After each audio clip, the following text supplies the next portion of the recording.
ভাই বোন যখন একসাথে কথা বলে তখন আল্লাহ তাআলা বলেন এই সময়টাকে থামিয়ে দাও। আমি খুব অবাক হয়েছিলাম এই হাদিসটা শুনে। আচ্ছা, ভাই বোন কথা বললে ফেরেশতাদেরকে আল্লাহ কেন সময় থামিয়ে দেওয়ার কথা বলল? পরে যখন ডিটেইল জানলাম তখন খুব কষ্ট লাগলো। ডিটেইলটা ঠিক এরকম ছিল। ভাই বোনের সাথে এই পৃথিবীর পরে আর কখনোই দেখা হবে না। হাসরের ময়দানে না, আখিরাতে না, কেয়ামতের পরে না, জান্নাতে না, জাহান্নামে না, কোথাও না।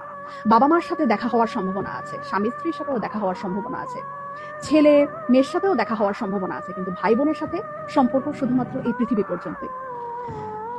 তখন এত খারাপ লাগলো ব্যাপারটা জেনে যে আমার যে বোন আছে অথবা আমার যে ভাই আছে তার সাথে আমার আর কখনোই দেখা হবে না এই পৃথিবীর পরে। মানে মরে যাওয়ার পরে তার সাথে আর আমার কখনোই কথা হবে না। এত ক্ষণস্থায়ী একটা সম্পর্ক আমাদের।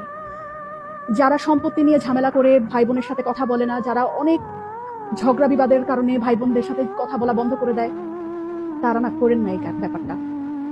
সময়টা না খুব কম আমাদের, খুব কম। এত কম সময় নিয়ে আমরা পৃথিবীতে এসেছি এবং এই কম সময়ের মধ্যে আমরা আবার কলুষতা, আমরা আবার ঝগড়া বিবাদ এইরকম করে আমাদের এত কাছের এত আপন একটা মানুষ, একই পেটের মায়ের পেটের বোন, মায়ের পেটের ভাইয়ের সাথে কথা বলা বন্ধ করে দিলাম। এই মানুষগুলোর সাথে তো আমাদের আর পৃথিবীর পরে দেখাও হবে না, কথা হবে না। কি দরকার মনে এত কষ্ট রেখে? ভুলে যাই না সব, ভুলে যাই। অল্প একটু সময়ের ব্যবধান, তারপরে সব নাই, শেষ।